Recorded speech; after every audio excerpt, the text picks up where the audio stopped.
The second one is batch processing operating system. अच्छा, पहले तो इस टॉपिक पे मूव करने से पहले मुझे इस वर्ड का कोई मतलब बताएगा, बैच वर्ड का क्या मतलब होता है? एनीवन?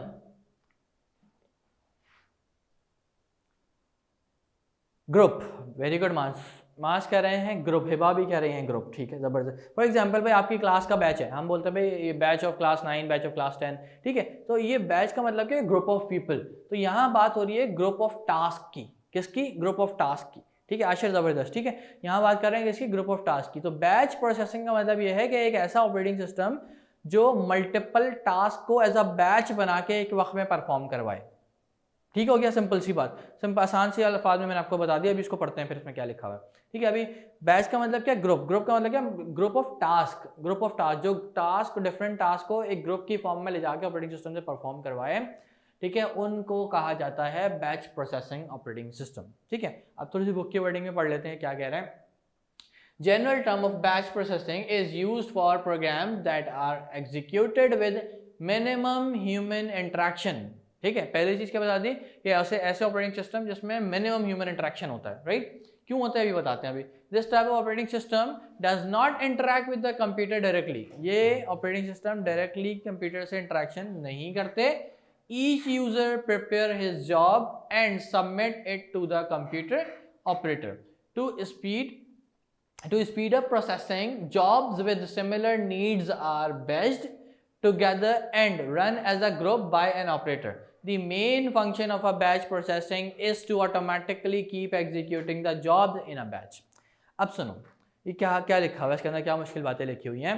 ये कह रहे हैं कि जब यूजर मल्टीपल टास्क देता है करने को सिस्टम को, ठीक है, तो ये जॉब की नेचर देखते हुए उनका ग्रुप बना देता है। ये ऑपरेटिंग सिस्टम जॉब की नेचर देखते हुए उनको ग्रुप में कंबाइन कर देता है और जो सेम नेचर की जॉब्स होती हैं उनको एक साथ एक वक्त में परफॉर्म करवा लेता है, राइट? उनको सेम नेचर की जॉब्स को एक साथ एक वक्त में परफॉर्म करवा लेता है। थोड़ा बहुत समझ आया कुछ? अब मैं इसकी आपको जो है ब्लॉक डायग्राम दिखाता हूँ, उससे आपको मजीद ये चीज़ क्लियर हो जाएगी, राइट? अच्छा, इसकी ब्लॉक डायग्राम क्या है? ये इसकी ब्लॉक डायग्राम देखो। फॉर एग्जाम्पल ये हमारे पास कौन है? यूज़र है, ठीक है। User number 1, user 2, user 3, user 4, 4 user आ गए। अब चारों यूज़र ने डिफरेंट डिफरेंट जॉब्स दी, ठीक है। तो जॉब्स दी, जॉब्स गई ऑपरेटर के पास, ऑपरेटर ने उसको क्या इवेल्युएट किया और जो सेम नेचर की जॉब्स थी ना उनको बैच बना दिया। सेम नेचर की जॉब्स को बैच बना दिया। जैसे कि फॉर एग्जाम्पल यूज़र नंबर 1 और यूज़र नंबर 2 की जॉब सेम नेचर की थी तो उसको बैच 1 में इनक्लोज कर दिया, ठीक है। इसी तरीके से यूज़र 3 और यूज़र 4 की जॉब सेम थी तो उसको एक बैच में इनक्लोज कर दिया, ठीक है। अब उसने भेजा कंप्यूटर के पास उन जॉब को परफॉर्म होने के लिए। ऑब्वियसली जब 4 2 में डिवाइड होके जाएंगी तो टाइम जो है उन पे कम लगेगा as comparatively. Is that clear? समझ आ रही है बात? जॉब नेचर का मतलब ये है, for example mass job nature का मतलब ये है कि फॉर एग्जांपल एक कैलकुलेटिंग बेस्ड जॉब है, ठीक है। मैं फॉर एग्जांपल एक प्रोसेसिंग बेस्ड जॉब है, तो मैं एक जॉब दे रहा हूँ कंप्यूटर को, भाई मैं उससे कैलकुलेशन करवाना चाह रहा हूँ, राइट? और एक जॉब मैं दे रहा हूँ उससे प्रोसेसिंग डाउनलोडिंग करवाना चाह रहा हूँ। तो ये दो डिफरेंट नेचर हो गई हैं, दोनों जॉब ही कंप्यूटर परफॉर्म करके देगा, ठीक है, बट दो अलग अलग नेचर्स की जॉब हो गई। Is that clear? तो जो सेम नेचर की जॉब होती है उनका अलग बैच बना देता है, फिर सेम नेचर की जॉब का अलग बैच। तो ये जब 2 बैच जाएंगे इन 4 के बदले, इन 4 जॉब्स अलग अलग जब जाएंगी, obviously it will take more time. जब 2 की फॉर्म में जाएंगी जो ऑब्वियसली टाइम डिवाइड हो जाएगा और टाइम हमारा कम लगेगा। Is that clear now? Batch processing clear हुआ सबको? ओके, अब इसके क्या बेनिफिट्स हैं? कुछ बेनिफिट्स हैं बैच प्रोसेसिंग के। The benefits of the batch processing are batch system can be shared by multiple user. तो जो बैच है वो मल्टीपल यूजर से शेयर होता है, ठीक है। फॉर एग्जांपल मल्टीपल यूजर्स की जॉब एक बैच में आ जाती है।